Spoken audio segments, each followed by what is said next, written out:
I'll give you a clue. It was Grimsby. They are pressing quite well. What's happened there? You've got to be joking. Oh, sorry, I've done it the wrong way around. So I've drawn an arrow and I haven't seen it. Sorry. He must have a horseshoe up his ass. If we're playing on professional and that's happening for Barcelona... 2 years ago. Sorry about that. I don't know what that was. I'm sorry, that's just put me off the game. I'm not having that. Anyway, segue, moving on. What has that got to do with football? Why is that at a football ground? Hello and welcome to the Honest Football Podcast, where we bring honesty back to the beautiful game. I'm Craig Savage, and with me as always is Daniel Cody and Charlie Vett. Charlie, what are we talking about today? Coming up on the show this week, the Birmingham City points deduction, changes to the EFL transfer window, an exciting week for the women's game, any other business, and Noe Pamaro's Name the Matchday Squad. So how's your week been, guys? I was actually on a residential in Norfolk for the week, so I've actually been in a non-football bubble, so actually this evening will probably be a lot more of you two, and a lot less of me, which will probably mean the views go up. That's one way of setting up. I haven't done any research. No, basically, I have genuinely. I was flat out every day, so I tried to watch Dundee versus, I think it was Dundee Ross County. Yes. But Dundee United. I tried to watch it legally, and I wasn't able to. And I tried to watch it. You tried to watch it illegally, and I still wasn't able to. Well, I would be careful because 3 people have been sent to jail for 17 years. I did, but I just said that I didn't watch it illegally. That's all right. I said I attempted to. Anyway, right, but that's me. So, Dan, your well-anticipated story of the week. No. We've got to see what Craig's been up to first. Nothing exciting. Oh, well, thank you very much. Well, I've actually brought some evidence with me this week. Evidence. You haven't got plastic the ice in evidence the bag. that the people listening on their YouTube channel. Absolutely, they won't cannot see what's going on. But that's why I've brought evidence for you guys to see your reaction. So you've got an Iceland bag there? Yeah, but I've already taken the props out of this. Oh, right, okay, yeah. So I'd mentioned earlier in the week I was going to talk about penguins. We're going to scrap that because something's annoyed me a bit more. So is it the bag for life? Penguin is in the chocolate bar? Yes. Right, okay. I'm not going to turn it David Attenborough or anything. Right, was it the joke? It was a joke that I actually found funny, which was the main bit. We'll save that for next week, because it's an international break and there'll be no stories around. No. However, I was doing my good manly duties last Sunday. My other half said to me, I need some sandwich stuff for the week. I'm not feeling well. Would you go to the shop and get it for me? Sandwich bread? Bread, And you live quite near a supermarket? A retail park's got a supermarket, well, 2 supermarkets in fact. And we went down there and I went into the local Iceland, and nothing to do with Iceland. Fine shop, no problems. It's cold though. I walked in the door. They have a nice selection of sliced bread as soon as you walk into the store. Okay. So my eye was immediately drawn to this packaging I'm about to show you. Okay. Right. It's by Warburton's. So we're describing it. Yes, and now what does it say in big letters on it 3 times? Mighty White. No. So what colour would you expect the fucking bread to be? I would expect it to be white bread. Okay. Brown bread. Now can you read what it says in this tiny, I'm going to take Microsoft Word size 8 font here, that Craig's had to put his glasses down for. So it's 50% white, 50% wholemeal with no bits. Why is it called Mighty White? I came home, I thought, you know what, I've nailed this, I've done this brilliantly. I've walked in the shop, seen the Mighty White bread, brought it home, because she asked for white sliced bread, so, I thought, I've done my bit. Yeah. Got the ham, beautiful ham, luxury ham, by the way. I didn't spare no expense. Did it have slice? Did it have the crumbs? No, I meant the ham. Oh yeah, of course. I'm not paying none of that wafer thin shit. But I got home, I thought, I've done everything I need. She said, why you bought 50-50 bread? I said, it says Mighty White in fucking size 82. But it is quite clear what it says. I wouldn't call that clear. That is a definite small print. I'm sorry, that's false advertising, isn't it? Yeah, no, I would agree with you. So is there a reason why it's called Mighty White? Well, that's what he's trying to work out for crying out loud. You not listened for the last 3 minutes, Craig. It's not because it's fucking white bread, is it? Hell, boy. No, there must be some sponsorship. So what I want to know is... Sponsorship? It's the kids playing around. It's sponsored by the England team. Warburton's. What I want to know... It's got kids playing around, so it must be something for charity. Why is it not called Mighty 50-50? Mighty White and wholemeal. There's so many I will say opportunities. That they don't quite roll off the tongue as well as Mighty White, but I would agree with you that Mighty White should be... But what's so white bread? With the greatest respect. Mighty White should not be named at all. So Warburton's, what the fuck are you doing calling that Mighty White? And can you make it a bit clearer for idiots like me who never normally buy bread? So, after hearing about Cody's rant on the Wolverines, we've done a little bit of research. And it's not going to make me any happier, is it, Craig? So it certainly hasn't, because I've been ranting and raving. But so there's a few people who've fallen into this trap. Yeah, so at Ben _ Well, I'm not surprised. Sorry, I'm not surprised people have fallen into this trap. It's fucking absurd, isn't it? Alright, okay. So to steal Charlie's phrase. at Ben_Rawdon tweeted back in September to Sorry, Warburton. just really shock Craig is advertising another Twitter account that isn't our one. But anyway, Craig's just advertised any Twitter account apart from ours. Can we play a new game? Craig, just pick 20 a week. Go on, so Ben, whatever his name is. Ben Rowan said, "What have you done to the Mighty White? This is not the bread I remember." He was gutted. Warburton's I don't replied, remember a Mighty White in the first place. No, nor do I. So Warburton's replied, "Hi Ben, we don't have a Mighty White." Whoa! Here's our There is officially no Mighty White produced by Warburton. Well, you'd like to think so. Let's carry on the conversation, So Ben carried on with this conversation saying, "Oh, my bad. You should probably check this out as someone's using your brand name to sell as a disappointed loaf." So Warburton's replied, "Hi Ben, yes, this loaf is exclusive only to Iceland." So suddenly they do make it at Warburton's, and he just. No, but I don't know if they're realised. saying they don't, and Iceland make it. No, he's saying This loaf this loaf. is We make this exclusive loaf, but it's only only for to Iceland. Iceland stores. So they do make it. Yeah, but Apologies. he didn't even know they make it. So the man who runs the Twitter account of Warburton's doesn't actually know which products. Do you know what that shows? He doesn't buy the fucking Mighty White bread, does he? But the thing Why is, not? Because it's a Warburton- disappointing loaf. But Warburton's have tweeted like their range of white bread. Yeah, but it's not white bread, is it? It's just called Mighty Just to White. clarify the whole thing, Craig, on that list of white bread you now have in front of you is the Mighty White on there. Of course it's not. It's not white bread. It's false advertising at its worst. It's fucking shameful. I will say, just to finish it off, the fact that the Mighty White is genuinely in huge font and then in this tiny, tiny bit in orange underneath it says it's a 50-50. I can't put the picture up on Twitter because I'm sure we'll get sued or something, or we'll get Not really. whatever happened to it. But I'll put a link in the description to a picture of it and go and find it, and I'll give whoever credit. I Because can't tell believe you that what, there must have been a meeting somewhere in Warburton's at some point. We've You know, got the this- creative team or whatever they call it. We've got this you know. new 50-50 bread that's half wholemeal. What can we call it? And it's exclusive deal to Iceland as well we've got going on here. How can we distract customers at the door, ruin their shop before they've even got past the security barrier? The amazing thing is, why did you go to Iceland for bread? Because it was the closest shop to my home, and I as don't on a think weekend, that's the issue. it's a problem. You can't Don't blame make this him. my fault. There are a lot of things that are my fault. Do not make this my fault. Move on before I get enraged. I looked at the half and half bit, by the way. It hasn't even got the Mighty White on it.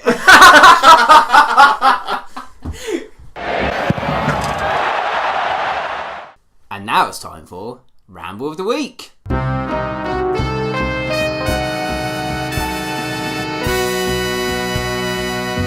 And we start with the big news from today, Craig Savage and Charlie Betts. We start with Birmingham City of the EFL Championship being deducted 9 points with immediate effect. What, can you really set the scene for me on this? Because I don't know if I mentioned earlier, but I've actually done a whole week's work and I've been in a bit of a have you bubble. been? No, on a serious note, I genuinely haven't followed this story too Tough closely. loss. So where's the... Yeah, no, but what's the 9 points for? Is it some sort of financial thing or whatever? So they have breached the profitability and sustainability rules which were introduced in the 2016-17 season. Basically, financial fair play. Yeah, Right. the equivalent in the EFL. They've made a similar Is thing. this the first team to get done for this? The then? first team since that rules have come in the EFL to be docked points. Okay, so they have exceeded, by these rules you can make a 13 million loss a year, so, but it's calculated as 39 million over 3 years, which Right. Birmingham City exceeded because last year alone in their previous accounts they were 37.5 million loss. In 1 year. And the reason they've been deducted points and handed a stiffer penalty than just a fine or a transfer ban, which they already initially Already had got a and transfer appealed and ban. won. They had a transfer ban, it got appealed and they were able to sign some loan players, but not anymore. Obviously another club that's gone into financial disarray Yeah. after Harry Redknapp was in charge, but we'll leave that You to know, the side. I- He's already said it wasn't his fault. Very strong feelings about He's that. already anyway. said it wasn't his fault. But with the greatest respect in the world, it's the chairman who gave them the budget. So, Yeah. what we'd like to say about Birmingham City It was is Zola's fault. it wasn't Zola's fault. The EFL felt they didn't attempt to curtail their spending or their club losses after they made that loss of 37.5 million, and that's why it was considered an aggravating factor, and they've now been given a harder punishment.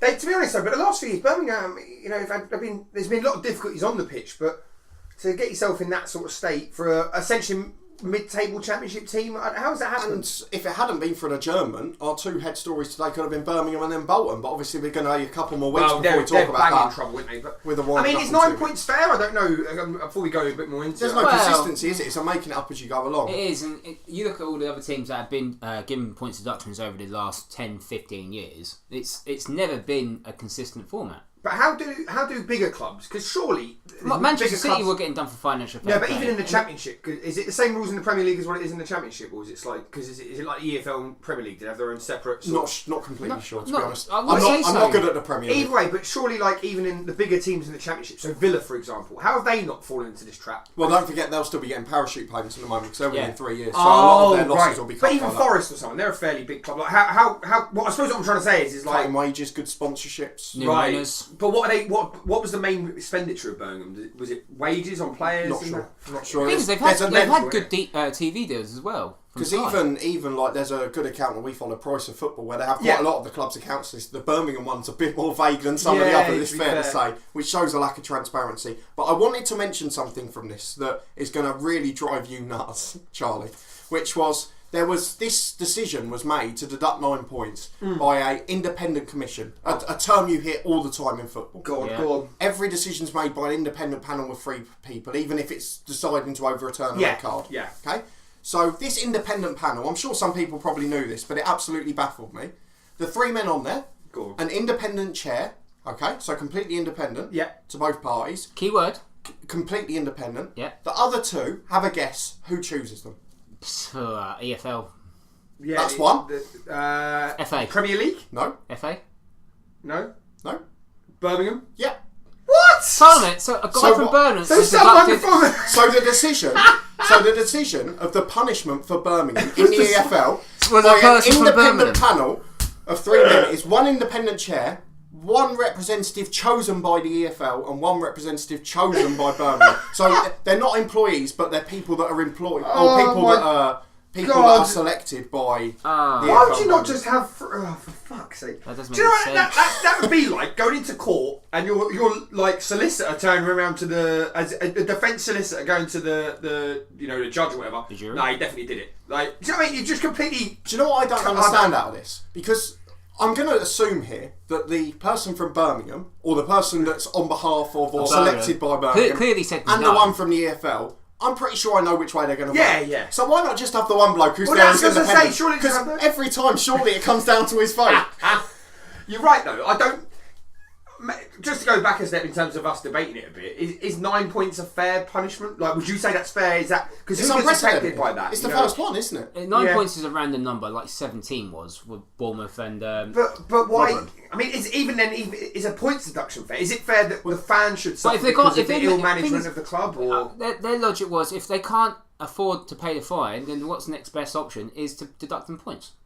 but is it? That's is there? But we could have saying something. it's not- Is But there there other other sanctions you could put on them But where it's- they are limited on the number of maybe TV games they get instead? But it's or not in transfer bans. It's or not based on that. No, I don't because think that they'll care harms the how EFL, many- not Birmingham. Well, I suppose. Yeah. The thing is, it wasn't because they couldn't pay a fine. They were put under a transfer embargo in July of last year before the season started. Unfortunately, they had problems with that, a rising wage bill, and they had to loan players in to be able to sell players on wages because they're saying, but you're going against what we're trying to do here, which is cut the costs.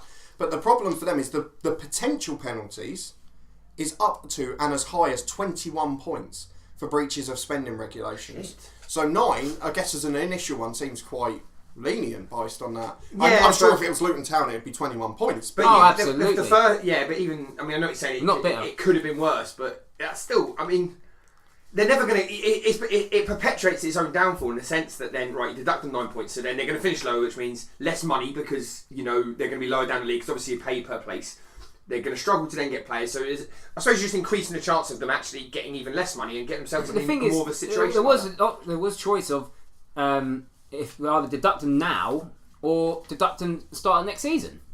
Yes, but I guess with this one, normally the reason they don't deduct them until the following season is because it won't affect the club this year, because it happened with Luton before in the Championship and then they got taken the following year, and it's the same situation if Bolton are deducted, they're talking about doing it next year. It had to reach by a certain date until it deducted So points what next season. happens here is Birmingham have gone from 13th place, because one thing that annoys me the most is because of things like this, we've spent the first 10 minutes talking about fucking finances instead of actual football, which seems to be the case a lot in the EFL at the moment. They've gone from 13th, 50 points mid-table. They are now down in 18th place, just 5 points above the relegation zone. Joined the relegation. That could have a massive effect, and unfortunately it means Stoke City are less likely to go down now, which from a Nathan Jones point of view is quite sad for us. Although they're the lowest scorers in the league, aren't they? They are. Taking over. I don't know. So let's talk about on the pitch. How is that going to affect them? Do you think they are going to get relegated? I guess is the big question. For me, no. I think they're lucky that there's some teams worse, who are almost, you could argue, worse off than Bolton.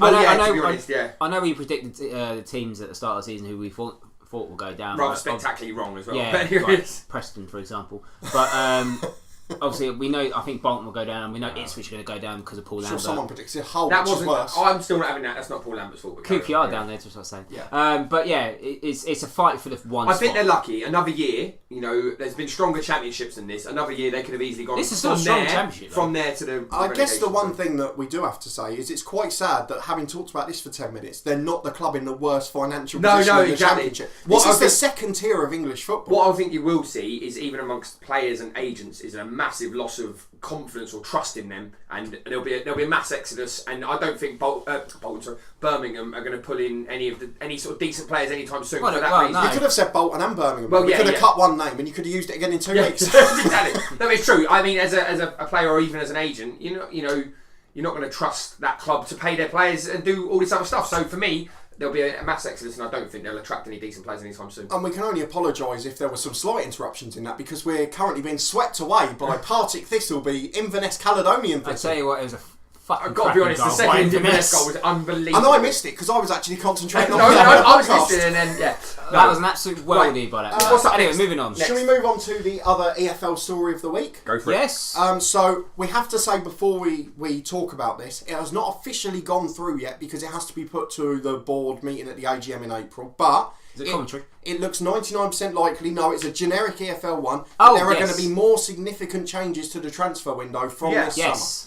So you may remember a couple of years ago that it went to the stage in the Premier League. In fact, it was this season was the first one, wasn't it? Where before the season started, the window shut, and then no transfers could be done after that. 2 days for the window start. In the EFL, the rule was the same for transfers, but loans all went till the end of the month as it was before. What's going to happen this year is the EFL Championship will revert to the same as the Premier League. Everything will shut before the start of the season, or I think the weekend after the first game, so in line with the Premier League one. Whereas League 1 and League 2 will go back to a full transfer window until the end of the month, end of August. Which I agree with. What's the rationale for that, though? I'm not saying disagree. I'm just wondering what the. I think it's what's the thinking. I think it's for more of the League 1 and League 2 clubs to get a few more. You can get the odd loan player from a Premier League club or anything like that. But when I don't disagree with it. I think Championship clubs are more settled. But that was highlighted in the statement. It's a clear difference in approach, whereas League 1 and League 2, quite often, you're trying to bolster the squad with young English talents from the higher divisions to give them a chance.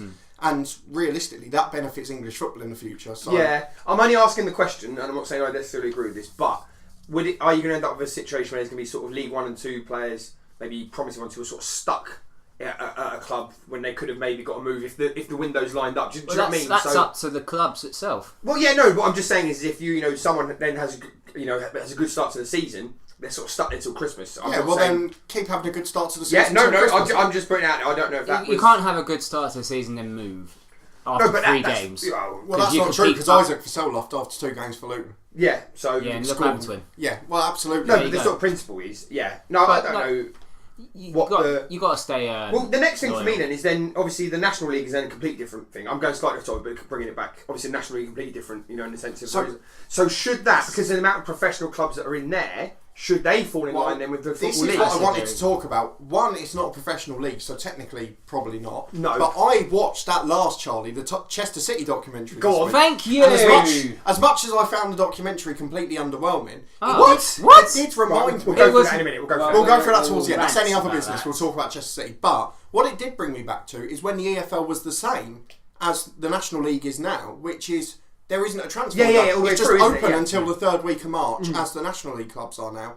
And with the greatest respect, in terms of developing young English talent, if a player in a club in League 1 or League 2 loses, let's say, both of their holding midfielders for 3 to 6 months, they can't loan in a player in October. No. And then a Premier League player or a Championship player is sat playing under 23s football when a League 1 or 2 club would absolutely love having them there. I think so. Why not, if you're going to have the transfer and loan window separated like there are at the moment, I know they're taking that away next year, but why not have the transfer window shut at the start of the season for everyone and then have the loan window open all the way through? Yeah, no, I agree League with 1 you and on 2 that. clubs. Yeah. Because there's a lot of opportunities to... And even in the Championship, we're talking about 2 clubs now who have got to sell players galore, and then they're going to need to loan players. If they're going to have a small squad, they get injuries, that's a chance for an under-23 player in the Premier League to get half a season of football. I totally agree with you. A month's loan, 2 months loan, 3 months loan. It's an opportunity for Birmingham youth players. Well, just to go back a step, I know you were just saying about the National League, and I agree it's not a professional league, but I'm only using them as an example. You've got teams like Salford in there, who are arguably bigger than half of the clubs in League 2, who maybe have... let's use Orient as an example. No, do you know what I mean? Let's use Orient. Alright. When I say bigger, what I mean is financial clout in that sort of sense.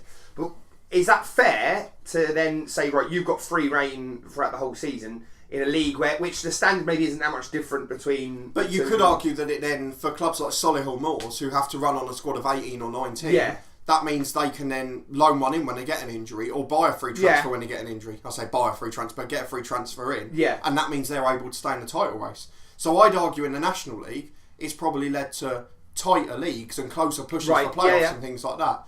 And more importantly, less clubs going bust or into administration than in League 2 sometimes. Yeah. Which surely is the aim. But I don't understand, in this developing young English talent, having the Checkatrade Trophy so under 23 players can get first team experience, but you're stopping them from getting 2 or 3 months at an EFL club. I don't understand it. On to a more positive story this week, lads. For the 4th time we're attempting this. I want to talk about women's football because it's been a really good week. There have been a couple of awful stories we don't want to talk about that. Individual games, but we want to talk about the game generally, which has had a couple of huge stories for development this week. So first was last weekend, which was a ladies' game in Spain. Atletico Madrid v Barcelona set the record attendance for a domestic football match featuring the women's game. So the attendance, 60,739 in the new Metropolitano. That's a sellout. So fantastic. There's a brilliant article in The Guardian where they've talked about the ways they're promoting the game in Spain to try and focus on the biggest matches and build an audience that can then be used to hopefully get some to come along to some of the smaller games. So what we had here is they had all of the tickets between €5 and €10. They were really focusing on promoting the game on TV, on the hoardings for the games for the Barcelona and Atletico men's teams, and really trying to build a massive fan base for the game. So the last record attendance was many, many years ago, and it was significantly lower. We're talking probably about 10,000, 15,000 lower. But as well as having 60,000 fans in the stadium, it also attracted a whopping 413,000 peak figure on Spanish TV as well. Excellent. So take away the men's football game, which some of the big events get ridiculous numbers. In terms of just as a sporting event, that's a huge TV number and a huge attendance at the ground. And it's going to set the tone, obviously, with the Women's World Cup in June. Absolutely. In France. So international football is a good example because we've already seen lots of high attendances at that level. Although, unfortunately, as we're going to mention a bit later on, the England's ladies team is not one of those that's managed to pull on, despite the higher standard of playing quality. But what I wanted to talk about was a bit of the unfortunate side of it, which is the English Women's Super League. So we're going to get onto another story about ladies football, which is brilliant for that league. But talking in terms of attendances, it's quite poor really in comparison. The ticket prices are slightly more. There's still some really archaic offers in there. And obviously a lot of the problems, such as if you come to the game you can have unlimited drink, which is then setting the tone for the side of football you don't want. And I'm not going to name the clubs that on it. You have to bribe people. Exactly, which is just stupidity. But exactly, instead of promoting the game, you're just saying come and have free beer. That doesn't help because those people aren't probably going to remember what happened. The people who are going to turn up for that offer, and they're not going to certainly come back when that offer's not there. No, I think there's better ways of doing it. For example, if you have a match ticket, you get a certain percentage off of a replica shirt. You know, and because obviously a lot of clubs now have their women's range, which is slightly different in the sense of different to the men's shirt. Different shirt. Thank you very much. And with stuff like that, because then that engages people. And with the greatest respect in the world, it's a bit of a sticky situation because we're talking in the English game about we're the furthest advanced. We've got one of the best leagues, and it probably is the highest standard league in terms of as a whole Super League. But we're really not moving forward in No. terms of the way we promote it. No. So for Atletico Madrid, one of the offers they put on for that game is season tickets and children could come free. Yeah. That's a good deal. So men's season ticket holders, come and try the women's game and then become a season ticket holder there. See how good it is. You know, for me, we really don't help ourselves over here in the fact that we play most, if not all, women games are played on a Sunday.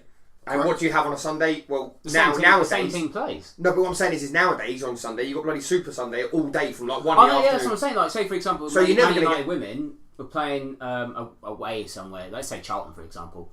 But at the same time, the men's team will be playing. Well, yeah, at that's Stamford not Bridge. thought about. I'll give you that. Yeah, I just feel like it is not swept under the carpet. That's the wrong word, but it's sort of lost amongst all these mega games. So And the biggest problem I have in terms of building an audience is for the big game here, even as a fan, if you're watching the Atletico Madrid's men's team, you might not get the chance to get a ticket for a home game there. No. To be able to go and watch a game at a brilliant new ground, yeah, of course, yeah. it's such a wonderful opportunity. And so often here, the women's game is sort of just demoted to training grounds. Yeah, and yeah. reserve grounds and I non-league totally grounds. get that, And it's, yeah. it's not right, really. No. It's- Deserves For a little better than example, I watched a game on TV recently, which was Chelsea ladies v Manchester City ladies. Obviously, two of the bigger sides in the Super League with a lot of England internationals, and they're playing at a training ground in front of 2,000 or 3,000 people.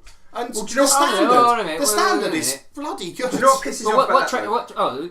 what training ground for like who? Chelsea at home or? No, I think it was at a National League ground. I'm pretty sure it was at Boreham Wood or Barnet. because Chelsea play at AFC Wimbledon's ground. AFC Yeah. Wimbledon. Yeah, The point, the but it's a bit, 4,000 ground, isn't the it? bit that pisses me off though is I completely agree with what you're saying. For argument's sake, say England win the World Cup in the summer.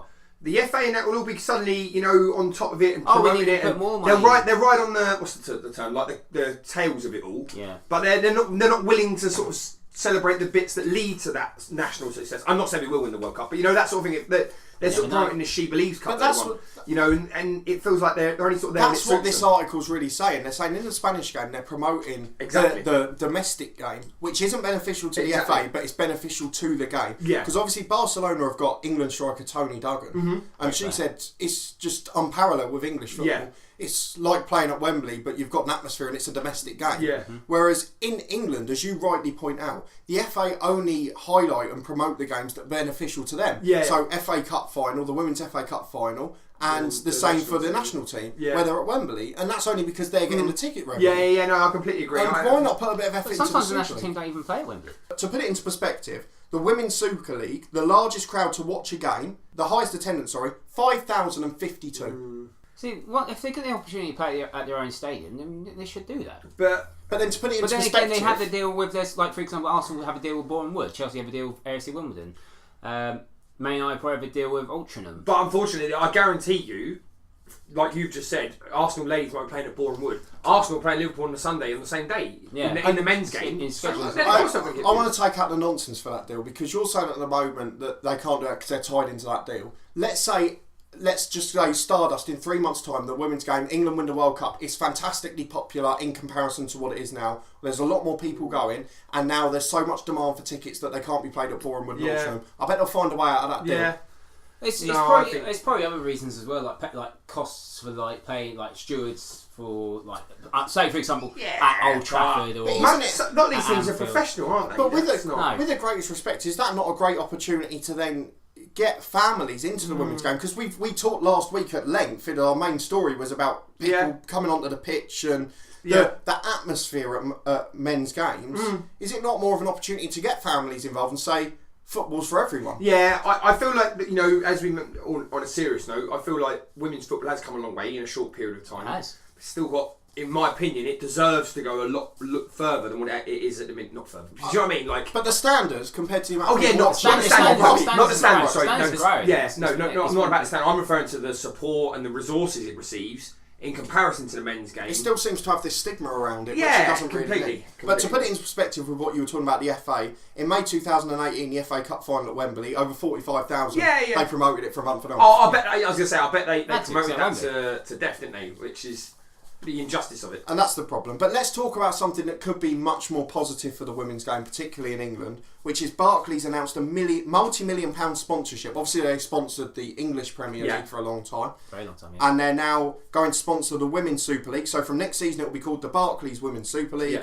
It's a £10 million deal over 3 years, which obviously, again, in comparison to the English Premier League, is a small deal. But in terms of growth, it's a huge moment. It's been described as the Chelsea manager Emma Hayes as a watershed moment. Yeah, it is a good moment. It's a company who are willing to step in and say, we're going to be first. I now hope that money that is obviously going to be put into that is, as we've just spoken about, it needs to be obviously spread out to the clubs. Yeah. Obviously, you hear like some clubs that have to fold at the end of the season. Well, Yeovil, I think, are Yeovil going to go part-time, aren't they? Yeah. Well, I'm really glad you've mentioned this because not so much at the terms of the professional teams and the teams just below, but in terms of the next generation, Barclays' sponsorship deal for the 10 million also includes becoming the lead partner of the FA Girls Football School Partnerships. A nationwide scheme helped to develop girls' access to football at school and in grassroots level. It will create 100. It says will create 100 girls' football schools partnerships in the country, involving 6,000 schools, and making sure that girls have the same opportunity as boys to play football from a young age. Weekends, socially, And I think and hopefully that you'll get to see the benefit. Well, of I that think as you're a school spot on teacher. with the opportunity part, because just really quickly, in schools you have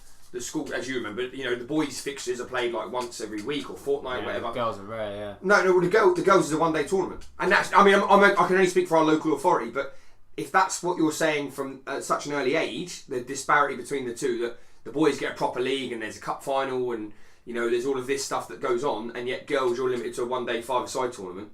Now, that as a young girl who's aspiring to be a footballer, it doesn't give you the same. And as we've highlighted, whether you want to argue, because there are some people who argue about the difference in quality between the men's and women's professional game, but at 5, 6 and 7 up to 11, there's no difference in quality. No, exactly. They're just kids playing football. Yeah, exactly. So and why have any difference? I think there is a lot of education needs to be done, and that's why I hope some of this money, or what's generated from this money, goes into that sort of thing as well. But potentially it's a really good deal. Yeah, we yeah, do absolutely. need to praise Barclays for being Yeah, first to jump fantastic. on board It's with absolutely it. fantastic. And I really hope that they do some of the promotion for the Women's Super Mm. League, which will help then increase attendances and get it the standing it deserves. It started to get TV coverage on BBC and BT Sport, which is great as well, across the Women's FA Cup and the Super League. But it needs time, but hopefully it will grow quickly because it deserves to, and the standard is far better than the attendances it's getting. Definitely. Any other business? Obviously, sad news about Fraser Franks, the captain of Newport County. Unfortunately, had to retire at the age of 28 with a heart issue. Yeah, he was a superstar in an FA Cup tie earlier in the season when Newport beat Leicester, was it, Yes, in the third they round did, on yeah. BBC? He was absolutely brilliant in that game. Obviously, as a Luton fan, we know him. He was involved in the National League winning campaign and in the following season in League Two where we stayed up. And we're near the playoffs. So unfortunately, best wishes to him. He hopes to stay in football, which is good. So hopefully he'll get offered an opportunity in a coaching role or in whatever he chooses to take up. Really, obviously, we're keen gamers. Like obviously, football games on the PlayStation, Xbox, etc. PC, don't forget the on PC. the PC. Sorry, there is a petition to get the National League on the next FIFA. So the Vanarama National League. Vanarama is but the Vanarama have got behind it now. Yeah. I will say, I signed the petition because why would you not want to have AFC filed on there, for example? But the advert that they've done is quite possibly the worst acted advert I've ever seen. To be honest, what rating would they get? No, because there's no one with half a star now. Well, Adam Rooney was on there for Aberdeen. I'm sure if you go from there to Salford or whatever. With the greatest respect, most teams come up and they're already 1 star, 1.5 star, Yeah. and more importantly, most teams that come up from the National League finish halfway up League 2 or higher. So, But I don't think, like, for example, let's say Maidstone, for example. I know they'll probably go down the season. Sorry, there, guys, but. What rating would you give them? Like the teams I've got, so Torquay, for example, if they get promoted to the next... but as you've seen from the retro games we've been playing, in FIFA 05, nearly every League 2 team was half a star, and that's not the case now. I mean, So Chester City. now, Who was the legendary striker for Chester City? Michael Branch. Michael Branch, Well, no hopefully, less. later this year, you'll be seeing a lot more of on the channel. You know what I'm saying? But like, obviously, this is FIFA 20. Yeah, I'm just saying. a lot different nowadays. If you've got a spare 2 minutes, just sign up, because even if it is... It'd be nice, though. No, that's what I'm saying. Even if it ruins all the algorithms and numbers of the game, it would be quite funny to have Tim Flowers and Solihull Moors on there. Do you know what I mean? With the greatest But respect, it deserves publicity. please, don't judge the petition by that shitty advert, because it is appalling, honestly. It is awful. Are you saying it's going to harm the It petition? is fucking woeful, honestly. I honestly believe... Are you going to give us a teaser for what goes on? So these two lads are pretending to play FIFA. Everyone knows the National League isn't on FIFA, so they sit there and they're going, oh, who should we be today? Oh, should we play as a Serie A team? No, how about La Liga? Literally in this tone of voice. No, how about La Liga? Oh, I know, how about we play as a National League team? oh, hang on, they're not on FIFA. And then it go, honestly, mate, it is. Oh no! It's literally like that. Like, just don't judge it by the advert. What I'd like to say is if the National League does make it onto FIFA 20, that has given me some fantastic content for Lowdown. Yeah, exactly. Honestly, mate, it's ridiculous. One more thing. Can't speak now. Edit that bit out. One more bit for me. Tadcaster Albion.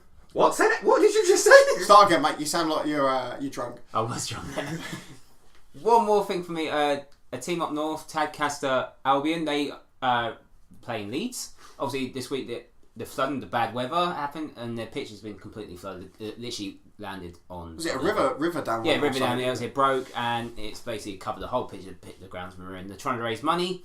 Other people on Twitter have been suggesting Leeds United to help out as it's local to them.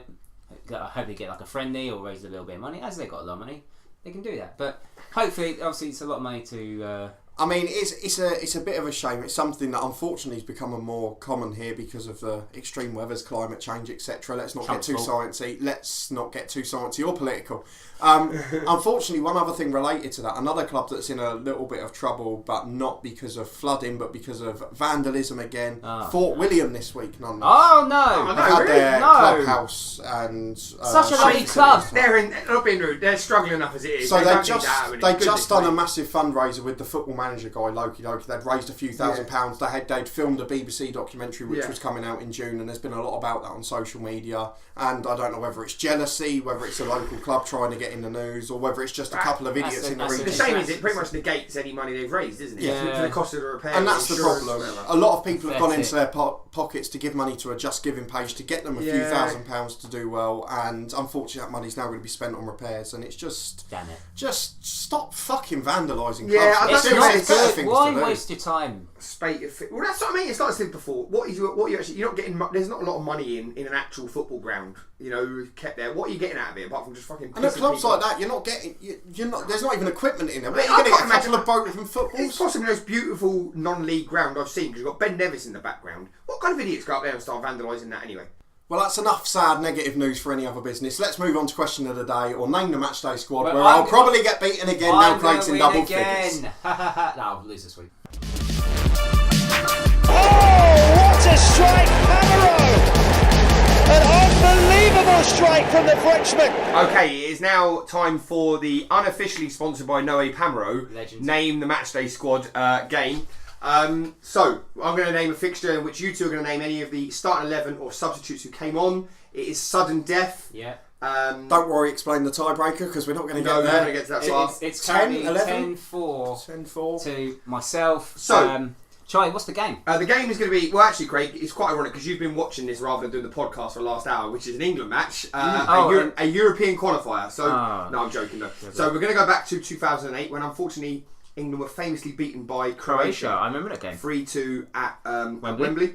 So thank you Craig again. At Wembley, in front of 88,091 people. Nice. Basically. Name the squad. Name the squad. Have you ready? So it's your turn, is it? It is my turn. So Charlie, cue the music. Well, I've lost. And let's go. Right, let's get on with the game.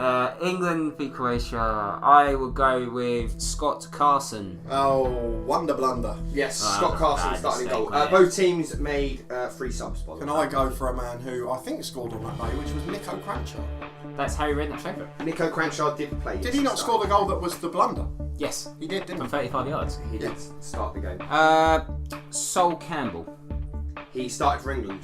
2009? Oh, it was 2007 though, the game, Yeah, wasn't it? 2007. Ashley Cole, safe bet. Ashley Cole was on the bench but was not used. Oh, Really? Wow. Well, that's probably why England didn't win. Because he was the best left back in the world at the time. Was Thingy playing? Was he playing? Well, you're going to work out who it is, aren't you? Yeah, I think I'm not going to name him because I want to win this game. I win at all costs. But I thought that was the safest bet in the team. David Beckham. He actually come on as a sub. Yeah, I knew that. Yeah, 46 that's why I minutes. picked He him. was Steve McLaren super sub every game, wasn't he? Yeah, but he didn't play him to start. Well, he didn't bother picking him to start with in his rank.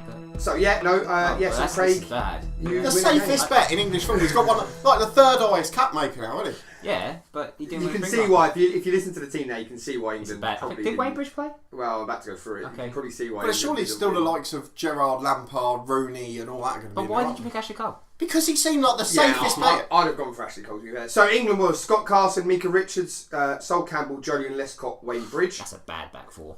Sean Wright-Phillips, who was then replaced by David Beckham on the 46th minute. Stephen Gerrard, Gareth Barry, who was replaced by Defoe on the 46th minute. Frank Lampard, Joe Cole, who was replaced by Darren Bent in the 80th minute, and Peter Crouch.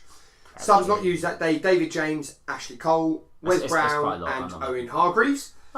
27 subs like that for the Euros. I'm going to try my best here with the Croatian names. Go for So it. in goal, Pletikosa, Yeah, that's good. Yeah. Troluka, Simic, Robert Kovac, Simonic, Simic, yeah. Free yeah, booking there. Cerna, Modric, Niko Kovac, Kranjčar, who's then replaced by Pranjic. Yeah. Big Olic.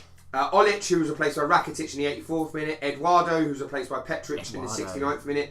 Subs not used that day: Runji, Babic, Kunzovic, and Leko. Excellent pronunciation from Charlie Betts, the teacher, let's remind everyone. He knows his Croatian players. I don't teach that. Croatian. Funny I can't but- believe the safest bet in the book wasn't in the team. That Well, was, What's Steve McLaren Unfortunate. doing not starting him ahead of... well, he's not qualifying Ed for the Wayne Euros. that's what Bridge. happened. Yeah, he's getting sacked after that game's what he's Well, doing. yeah, looks like that. And it's now 11-4, and since the music's been playing, it's not gone well. For Since the Tony. music's been playing, it's 7-0. It was fucking 4-0. It was a wonderful competition and you've gone and ruined it. Yeah, then you have to accept and move on. Anyway, that is it for today's episode. Don't forget to like, share, and subscribe. You can tweet us at HonestFootball3, and we'll see you next time.